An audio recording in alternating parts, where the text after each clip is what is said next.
Hey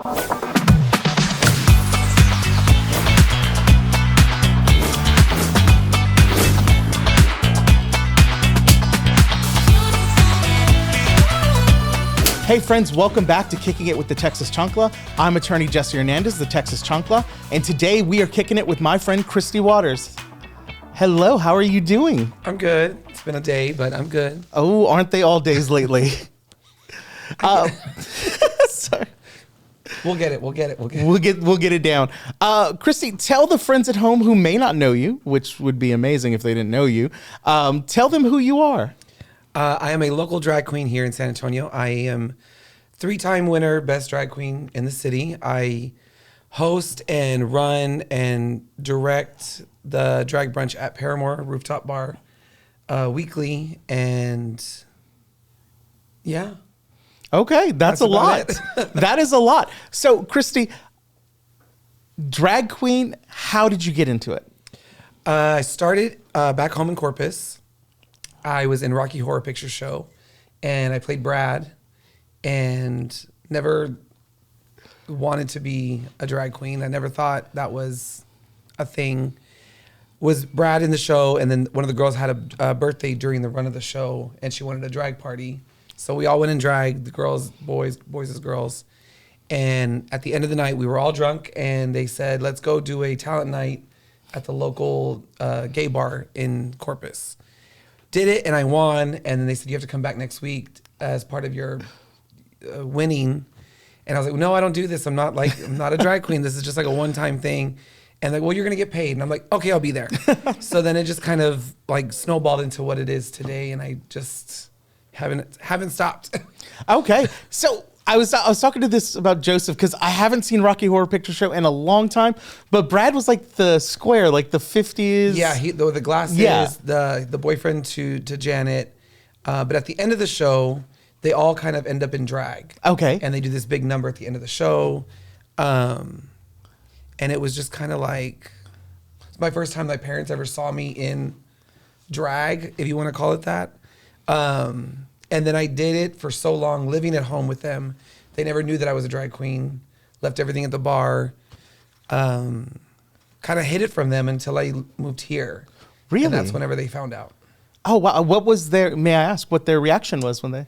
When I was doing drag in Corpus, they still had no idea I was gay. I think we all went through that at some point. I was still straight. I did theater, and that was my like escape. Okay. I finally moved out to move to San Antonio. Then that's when I came out that I was gay. Still had never told them that I was doing drag. I felt that it was just too much at one time. Then a few years ago past, I had a booking in Vegas, and I thought, maybe I should tell them just in case something were to happen on the flight or whatever.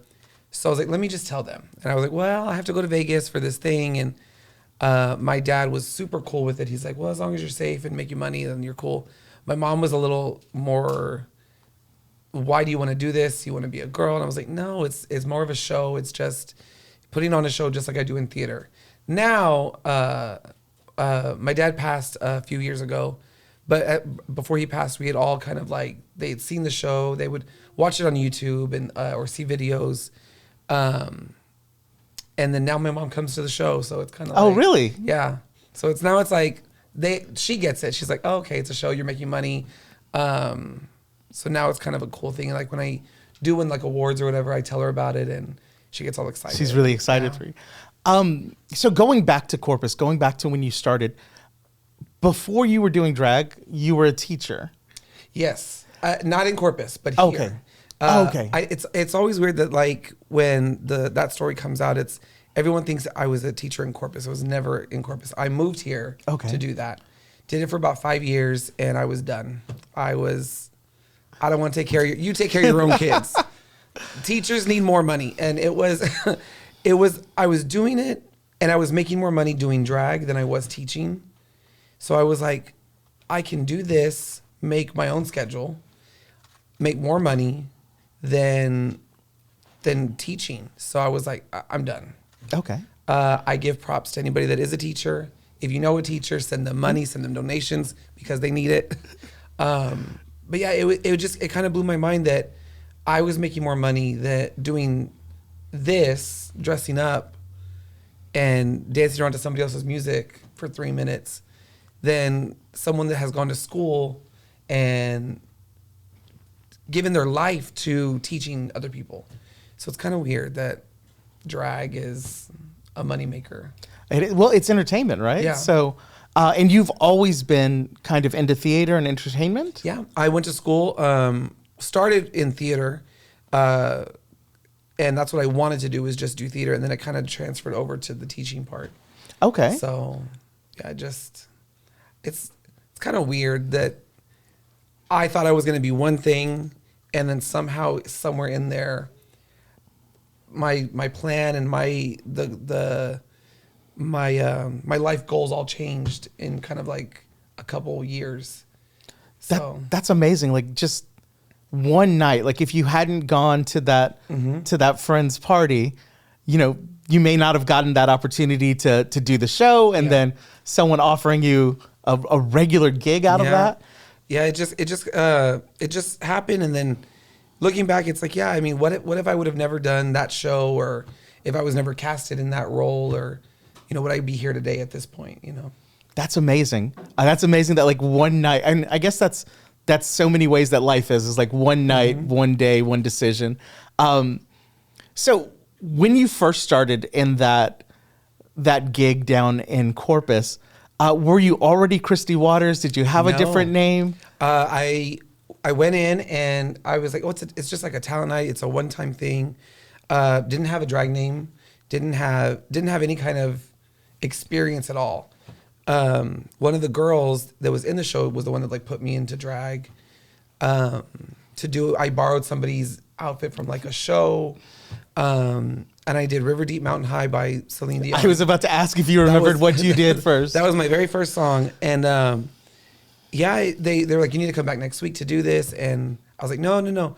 So I went back and they're like, well, what's your drag name? And I'm like, I don't have one. So I kind of came up with it like on the spot, and I was from Corpus Christi, and it's by the water, so Kristi Waters. Okay, that makes a lot of sense. So that's how I kind of came up with that. I love that. If you had to describe, a drag set to someone who's never seen a drag show, how would you describe it? What is it? Like a drag show? Mm-hmm.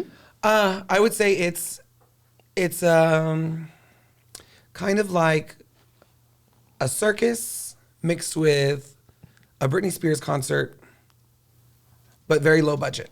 If that makes any sense. So it's like Britney lip syncs, we lip sync. Don't come for me. She does, but we still love her. And it's kind of like I look at it as like a circus, a comedy show. It's kind of all these different genres of entertainment kind of combined into an hour. Okay. And some girls sing live, some are dancers, and some can do like aerial stuff, and some are just like me. I'm a comedian. Okay. I'm more of the funny part of the show. So it's a lot of different types of entertainment wrapped up into an hour. Okay. So if you've never seen one, go see one. Open your mind, and it's not what everybody thinks it is with all these like protests going on in the world right now. It's not some shows are meant for 21 and up. So yes, but they're not all what people think that they are. It's not all about sex or taboo stuff. It's a way to just leave your everyday life for an hour and just enjoy yourself. I always say that it's like going to a circus or going to a concert. You're taking yourself away from an hour, of your everyday life to just enjoy something, just to smile. Okay. So that's really interesting, because I think a lot of people do have misconceptions. They think that it's something that's exclusively erotic, and I know it can be, but that's all it is, and that that's the only type of audience that's going to be there. But you host a drag show. Yeah.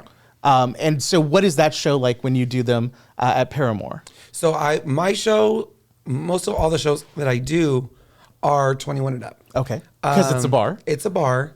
I don't hold back of what I say. I cuss a lot. I'm very open about what I talk about. Yes, I have done shows that are all ages shows, and I know to censor myself. I know that I do a lot of university like tours. Okay. And those are like 18, 19, year old kids. And we're told you can't do nothing sexual, nothing vulgar, no cussing. And you have to censor yourself. It's a school, it's meant for them to be an educational purpose for them. But there are times when you can have fun and do these kinds of shows. Now, yes, not all my shows are not for like at all. Like, leave your kids at home. I'm sure you want to take the time off and get away from your kids. Leave them at home.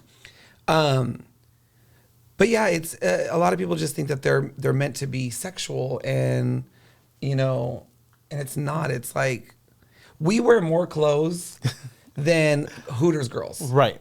I've got like right now I have 4 or 5 pairs of pantyhose on, padding, a costume, a wig. Like, the only part of my body that's my skin is my face and my hands and my toes. Everything else is covered up. Right. And you go to Twin Peaks or Ojos Locos or Yes. Hooters, and they have less clothes on than we do. Right. So it's like, where's like that double standard or not the double standard, but like I don't know the word for it. Like when parents take their kids to over there. Yeah. But that's okay, but not to a drag show. Like, right. And I mean, to be fair, like, if I was going to LOL Comedy Club, there's some comedians that I would not take my 10-year-old to see because they're going to use language, they're going to talk about adult situations.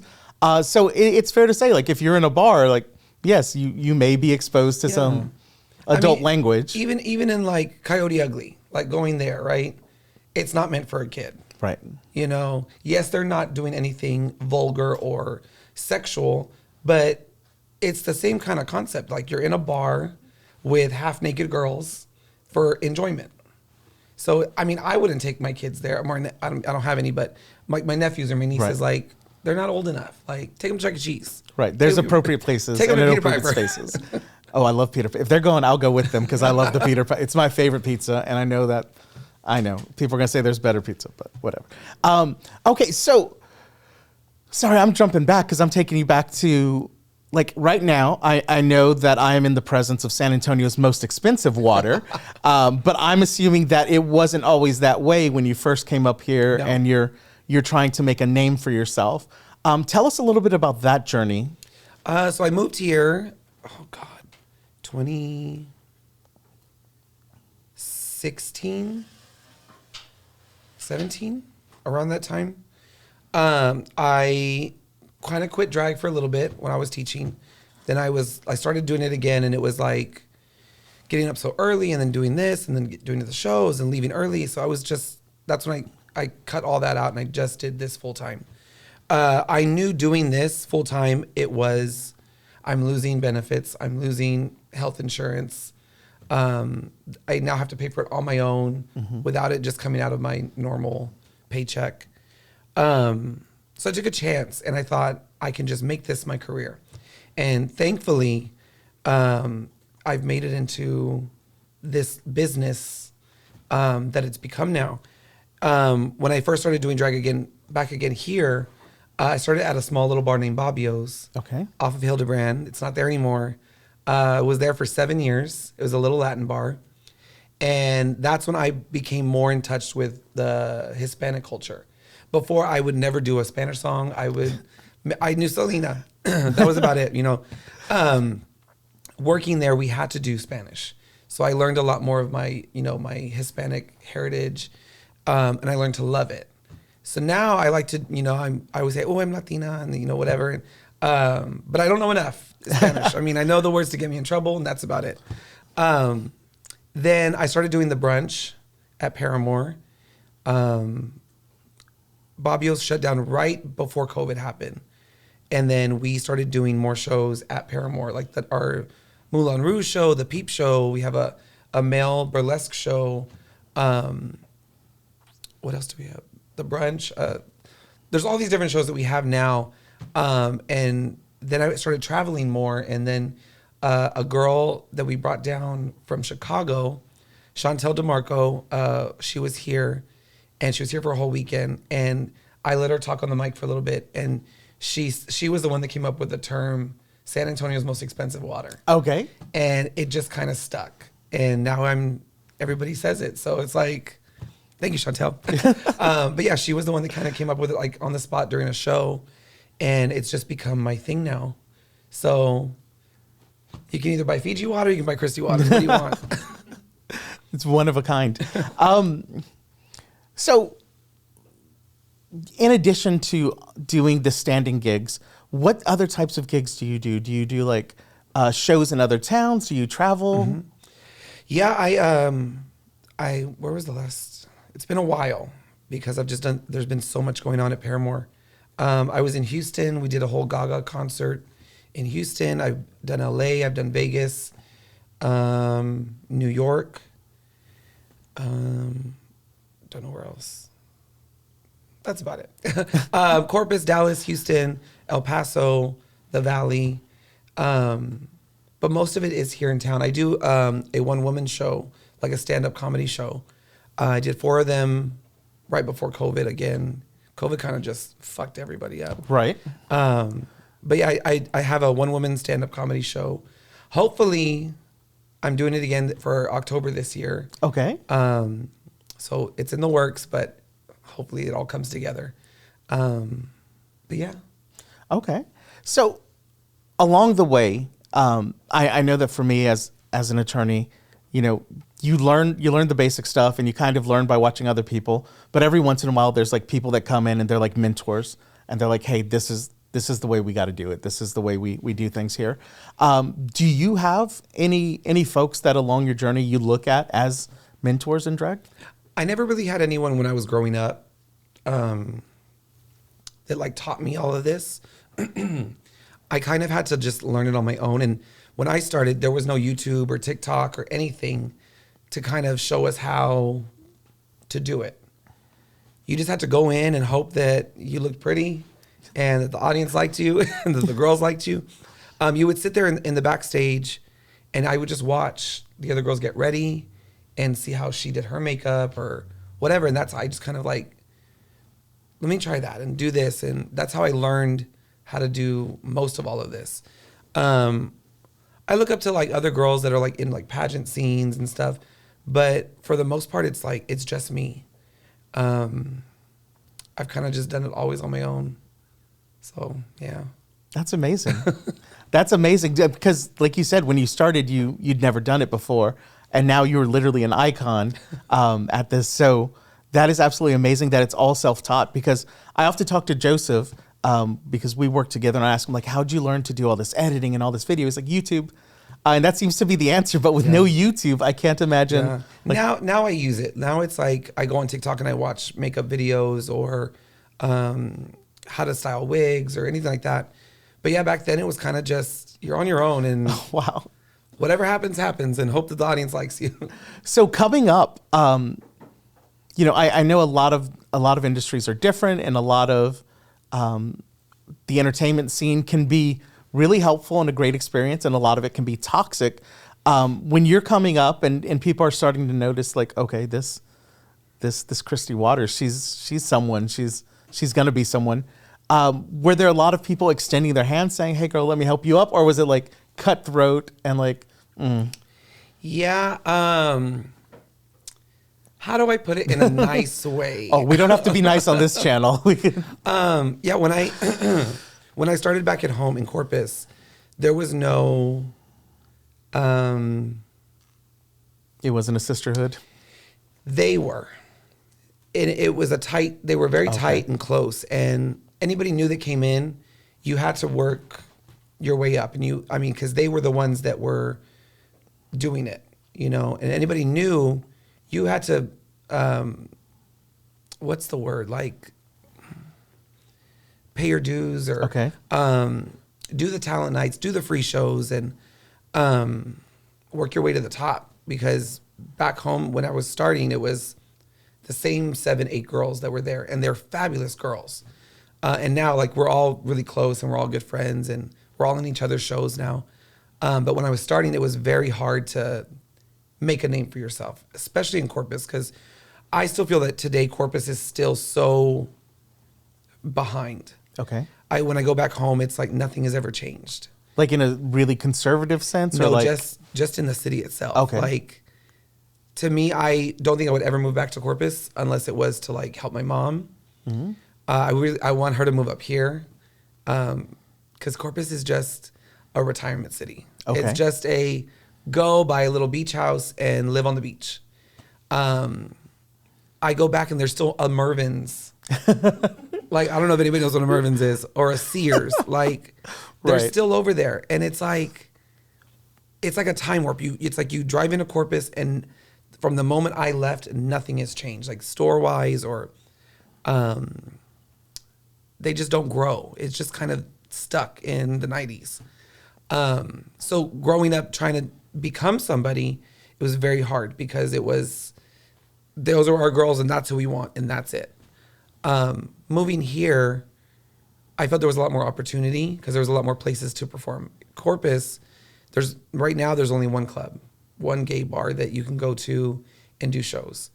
When I was coming up, it was 2 bars and that was it. Here we have 4 different bars on the strip. There's a lot of straight clubs that are doing shows now. And it's very accepting here. I feel like San Antonio is very accepting in other communities.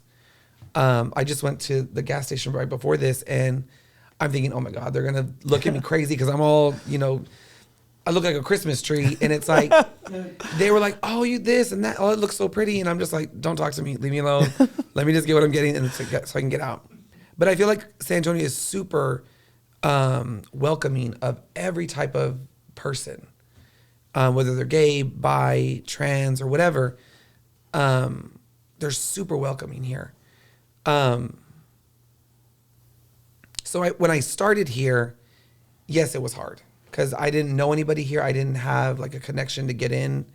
And then I just started doing it on my own, and I got into the little Latin bar, and I just did it all on my own, and I became the host. I got into Paramore, and that kind of blew up. And now I have more of a straight following than a gay following. Okay. Which is nice because I feel like straights appreciate it more because they see it as an art form. And the gays are kind of like, we've seen her do that number before. Brittany didn't wear that in her video. We'll give her $1. And with a straight club, a straight crowd, they're just amazed by something as simple as just a costume, and at a gay bar, they're there to get drunk and, here, girl, we've seen her last night. We don't want to see her again. Bring someone else out. So now I feel like it's become this big attraction at straight bars. So now I feel like it's easier for girls to get in. But yeah, when I started, it was hard. It was very cutthroat. Do you feel like that welcoming attitude by the straight community, do you feel like that's attributable to things like RuPaul's Drag Race, or do you think it's the other way around, where seeing like local drag queens has made it more acceptable on a national level? I will say with Drag Race, it's helped people's minds open to show the backside of it. That because most people just come out when they see a show, they just see us come out and perform. They don't get that there's an hour or 2 before this that we've had to get up early to get in drag, to do all this, to create a costume and get a mix made and do your hair and your makeup. And we're tired from the night before too. And it's like, we're having to get up at 8 a.m. to get into drag, to go do this show. So I think Drag Race has helped people understand that side of it. But it's like a what's the double-edged sword? Yeah, it's because they see Drag Race and that's all they care about. We want to see the girls that are on TV. We want to see RuPaul and all that. They don't get that there's a lot of local girls, to me, that are 10 times better than half the girls on that show, that do a lot more than the girls on that show. I give them all respect and props, and hey, you're on the show, and I wish I was on the show. But there's a lot of local girls that are a lot better. and can do a lot more than they're doing. What we see on TV is a reality show. We're seeing a scripted reality show. A lot of that we don't ever do. Most of us don't sing, and they make them sing. We don't write books. They're making them write books, and it's like it's a entertainment for television. Yes, we do the same thing, but at a more real level. Okay. If that makes any sense. Yeah. So yeah, I would say like it's like it's opened their minds, but they want to see them. They would rather see them. So like working in shows with like a RuPaul girl, you'll see people tip them 20s and 100s, and it's like some of these girls will come out and they will just walk to the most boring song you've ever heard, and they're throwing money at them. And then we come out and we're doing kicks and splits and dancing and twirls and this and that, and here's $1. Yeah. So it's like, yes, it's helped them realize like that it's an art form, it's all this, but they still don't get that the local girls are the ones working harder than these other girls. Right. It's like very similar to like live music, where the local bands are grinding it out every night, but a big name comes in and like everyone goes nuts. Yeah, it's the same with with Lady Gaga. She got lucky, got signed, and everybody loves her, and selling out concert arenas. And then maybe the next girl that was right next to her that was maybe sang better didn't play that night. So that I'm going to call her. blasphemy on that. No one sings better than Lady Gaga. No. Like, I'm going to have to respectfully. I'm with you on that. I get what you're saying. Yeah. But like that, it's like that one girl may have not been there that night, and they didn't get to see her. Yeah. So I feel like it's the same way in this way. Like if you audition for Drag Race and you don't get picked, it kind of sucks, because it's like some of these girls are on that show. You're like, you're on the show. How did you make it? So I definitely understand. Like I definitely get that. But yeah, vibe. Gaga's number one. She's number one. Oh wow, there's so many different things you said that I want to follow up with, but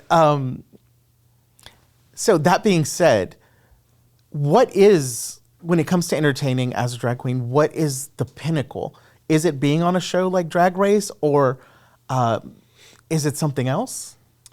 I don't really know. I mean, still to this day, like things come about that I don't think you need Drag Race to be successful. I've done it without being on Drag Race. I may not be nationwide known, but I have a really big following without a TV show. I think you can make anything, whether it's a drag queen or a singer or a lawyer, anything, you can be successful without having all the bells and the whistles. It would be great to do that, but you don't need all of that to be somebody or to have a name for yourself. I think now with TikTok and YouTube and social media, there's people that you would never think would be a household name have become these household names. Right. And it's just because one video that explodes or whatever, So like right now on Drag Race right now, there's 2 girls that are from TikTok that have never performed a day in their life. And now they're on a national television show because of TikTok. So it's like, yes, I would love to be on the show and I would love all of that, but I'm happy with what I'm doing right now. And I think that's the goal, is just to be happy with who you are and what you're doing. I absolutely love that, because that makes so much sense across all genres as to what you can define success as being happy. Because really that's all that matters, right? Yeah, because I mean, you watch these like documentaries, like with Britney, how she was in a conservatorship for so long, and we all thought, oh, we love her, we're gonna go see her, but we never knew the backside of it, where she was never happy, she didn't want to be there, she didn't want to do it, and you look at it and it's like, is that success? Is that fame? Like hating what you're doing? Or is success like being happy in who you are and enjoying what you do every day? So like me, like, yes, it's getting up at 8 a.m. to get in drag and all of this, and it may suck some days, but the audience showing up and showing their love is what makes everything worth it. And I think that's what makes me happy. So I think knowing who you are and knowing what makes you happy and what makes you want to wake up the next day to do this is what makes you successful. I love that. You are, without a doubt, highly decorated, as in you've received lots of awards. Yeah. The best of multiple times. What is it that you attribute the continued success and the continued support from your fans? What is it that you attribute to that? I don't really know. Like, I will say when I won San Antonio's, the Currents Best of, the first time, it was kind of like a reassurance of what I was doing, because it was an award from the city, from the people of the city. Because you can hear people every day say, "Oh, you're great, we love you," and those are wonderful. But to get an award that was voted on by the city is kind of cool. I don't know. It's a hard one. It is. But I think it's nice that it's from this, like, the people of the city. So it's kind of cool that I can call people like AJ and Spurs Jesus like friends. And it's like, these are people that I never thought I would meet, And it's because doing this, I've got the mayor. Like, I've done four or five different shows with the mayor as a drag queen. So it's kind of like, I would have never thought I would have ever met him or at all. That it would bring you this far. Yeah. So it's kind of like little things like that are like the cool parts of this. Getting to meet certain people and I don't know.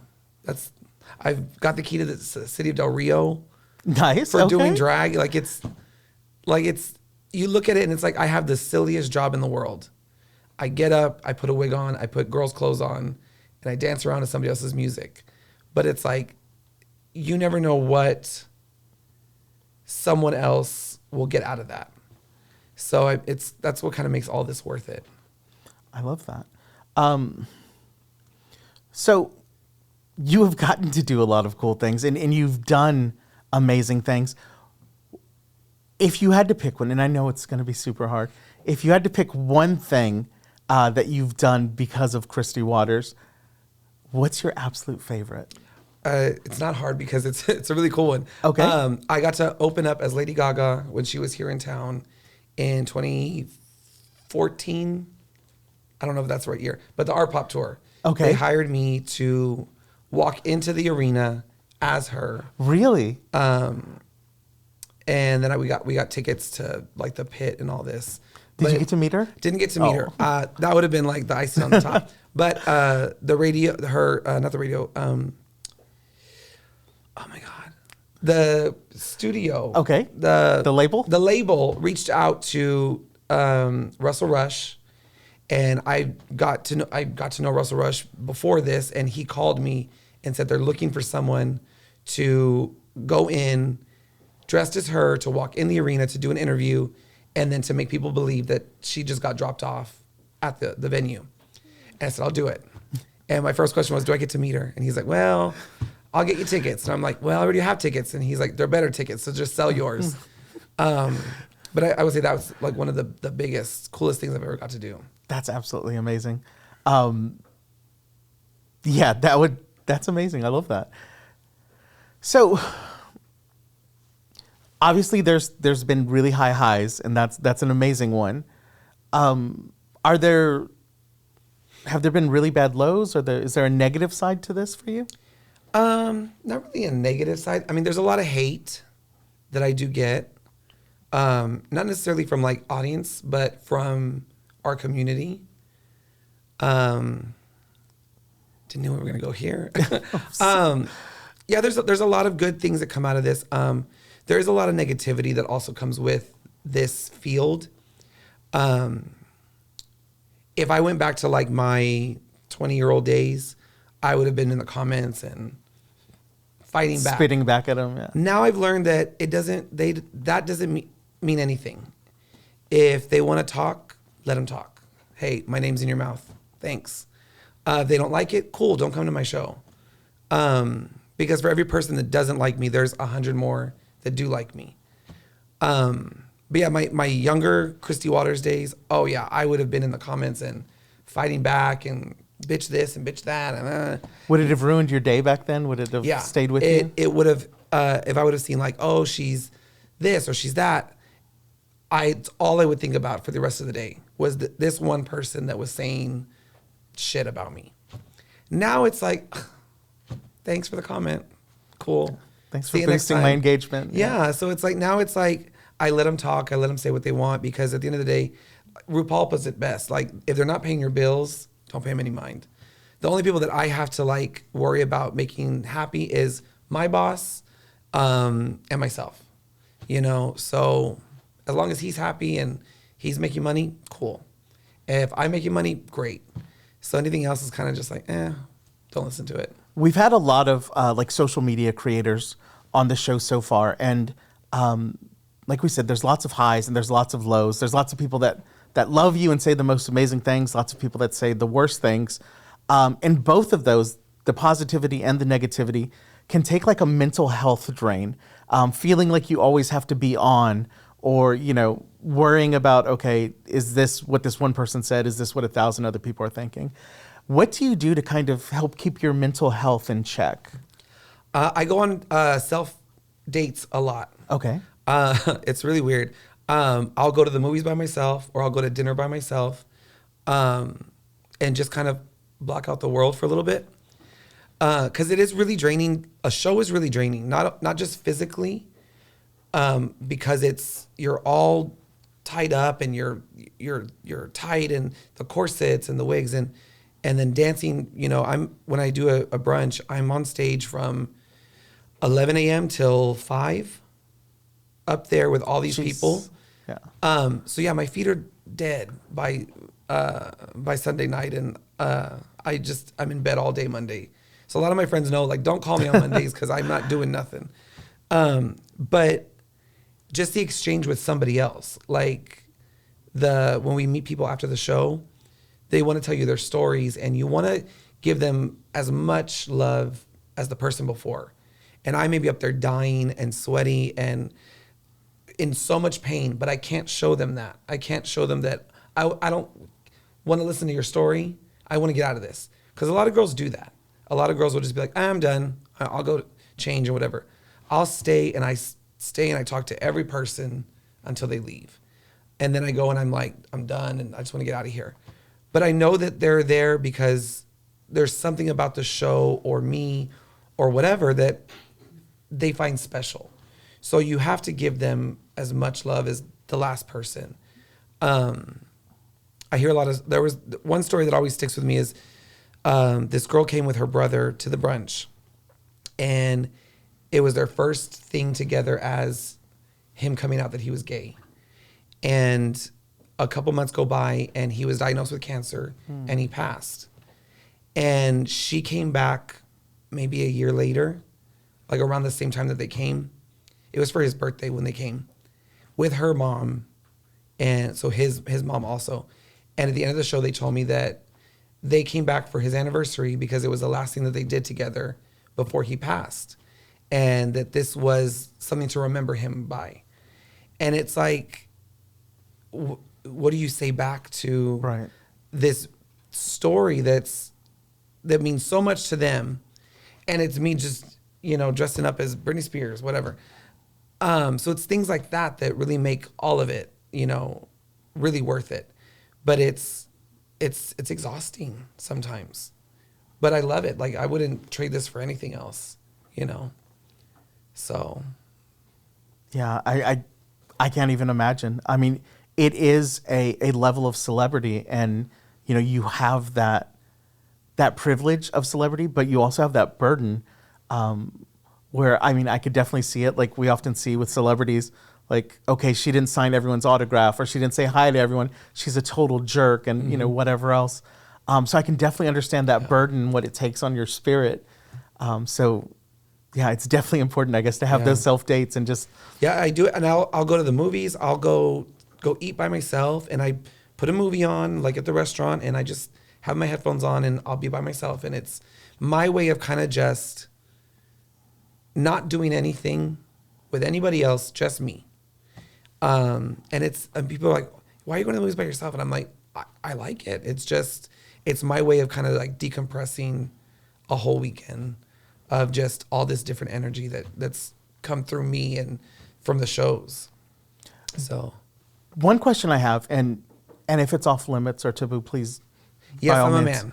No, no. So when the makeup comes off, when you come out of Kristi Waters, are you able to separate yourself and all of the stress and all of the celebrity, and does that help keep you grounded, or are you still recognized wherever you go? I still get recognized a lot. It's my nose. I always tell people it's my nose. But when I'm out of drag, I still go by Kristi. And I'll go out somewhere with friends or whatever. And it's funny the amount of times I get recognized out of drag. It's either my voice or my nose that people recognize first. And they're like, "Are you Kristi?" And I'm like, "Yeah, nice to meet you." Yeah, there's days that I'm like in like sweats or like I don't even want to be seen or whatever. And those are the days that everybody just decides to be like, "Oh my God, I know who you are." You're like, "No, you don't. I'm not." Yeah, it's like I'll be I'm at a Sasha restaurant. Colby. Leave me alone. I'm like, I no. wish. But yeah, there's days we'll go eat or whatever, and they just recognize me, and it's cool because it's like, oh wow, like I'm somebody, but then it's kind of like I look like shit. Like, don't take a picture. Like you would catch me on my Walmart Yeah. day. Like, yeah. Oh yeah, yeah, it happens a lot, but it's also good because it's like, it.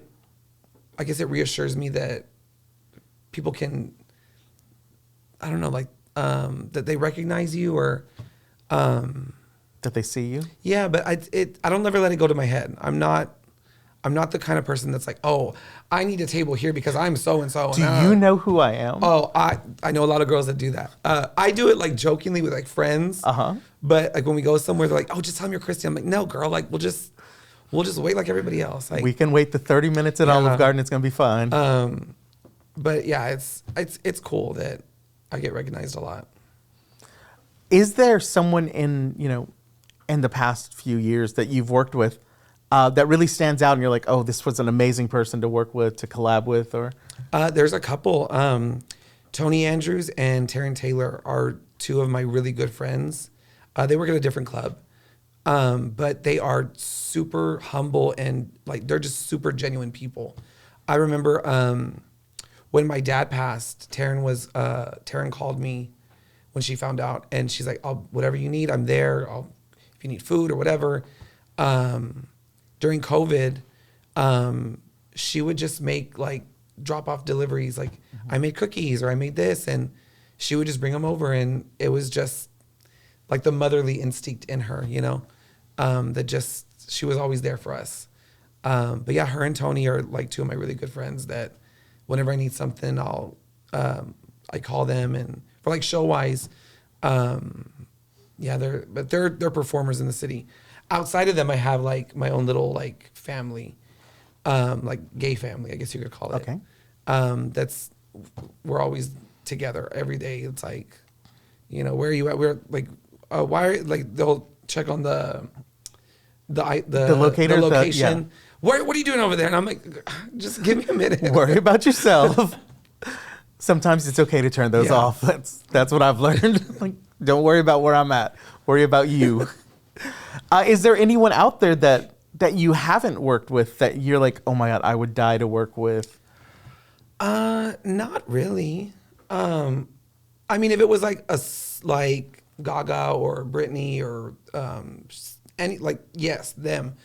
But like other drag queens, I'm not really like starstruck anymore. By other like Drag Race girls or anything. Now, if I got to meet RuPaul, yeah, that'd be really cool. I've seen him in person, but I've never met him.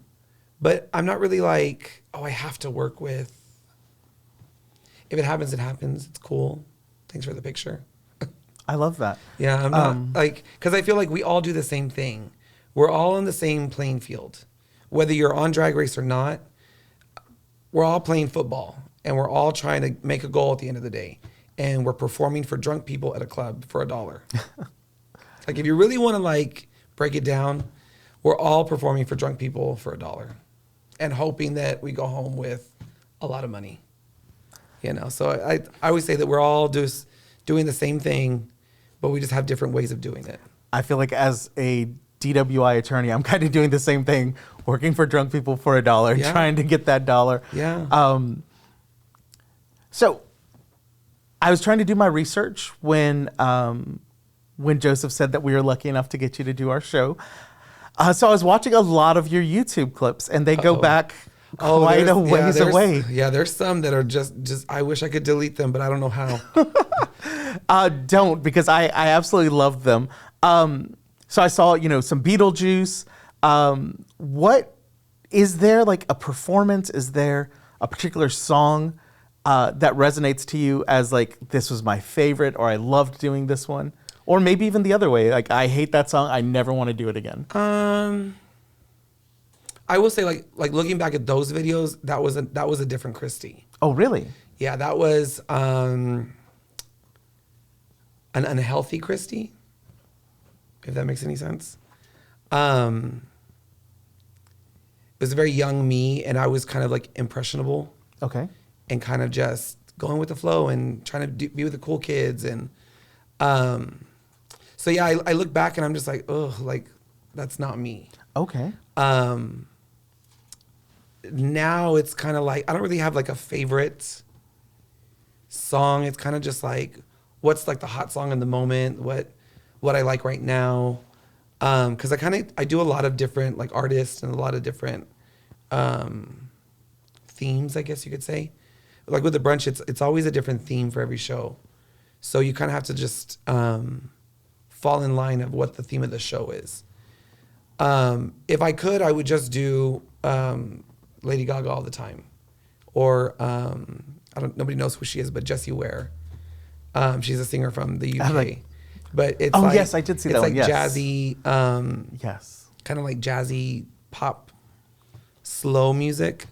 If I could just do like music for like the rest of my life, it would be her and Lady Gaga. But I know I have to kind of keep up always with what the popular song is in the moment. Especially with TikTok now, you have to like get an audience in 30 seconds. And if you get them then, you're good. But if you haven't got them, you've lost them. But yeah, looking back on those, it's just kind of like, oh, that's a whole other person. That was Chris Waters. Like, that's someone else. Yeah, but now I'm like super more. I'm more in touch with who I am. Okay. Even outside of drag, like I'm more aware of what to do now, I guess. And do you think that came with experience, with age, with maturity? Came with age, because it was, back then I was trying to fit in and trying to be the skinny girl and doing whatever I can to be skinny. And now it's like, fuck that. Like starving myself, before shows and doing whatever I could just to fit a mold. Now it's kind of like, I love who I am. I love my body. I don't let, because somebody on TV is skinny or, listen to that kind of, because back then it was, you had to be a certain fit or a certain that mold to be somebody. And now it's like, if they like me, they like me. If they don't, they don't. Just keep walking. So I have, Joseph's telling me that we have about 2 more minutes. So there's 2 areas that I wanted to get into. And oh my goodness, as I'm looking at Joseph's shoes, I forgot what those areas were. I'm sorry. Okay, I remember the first one. If there was a young person coming up and, just kind of like the way you took this leap, you went from something you'd never really done to like, you know what, I'm going to do this and I'm going to be amazing at this. What would you tell a young person who's sitting there and maybe not necessarily drag, but they're sitting there and they're like, there's this thing I'm really passionate about and I'd love to do, but I just don't know if it's if it's going to pay the bills, if it's going to work out for me. What type of advice would you give that person? I think in anything, you just have to take a leap. Like, you just got to try it. Because if you never try it, you'll never know if it's going to work. You can try it, and if it doesn't work, you'll never have to do it again. You know? But if you never take a leap of faith and just try something, you'll never know. So like when I quit teaching and all of that, it was kind of like, I'll never have benefits again. I'll never have any of this. And it's working for $100 a weekend. And thankfully now doing this and making it a business, I get benefits with all of this. I have health insurance and I have all of this stuff that as a kid, you don't think of. You don't think of, your bills and insurance and all of that. But, getting older, it's like you have to have a savings account and have, all these things that just, they don't ever teach you in school, But yeah, I think it's just taking a leap and trusting in yourself, doing it for yourself. Don't do it for anybody else. And never change who you are as a person for anybody else. I love that. Now that everyone who didn't know who you are on YouTube has fallen in love, where can they find you? Online, you can find me Instagram, TikTok, Facebook, Kristi Waters. And here in San Antonio at Paramore every weekend. I'm there Fridays through Sundays. Kristi, it has been a pleasure talking with you. Thank you so much for coming to join us. Folks, you have done it again. You have spent another hour kicking it with the Texas Chancla and our friend Kristi Waters, San Antonio's most expensive water. If you liked what you saw here, leave a comment, subscribe, and go check out Kristi's old stuff on YouTube before she deletes it.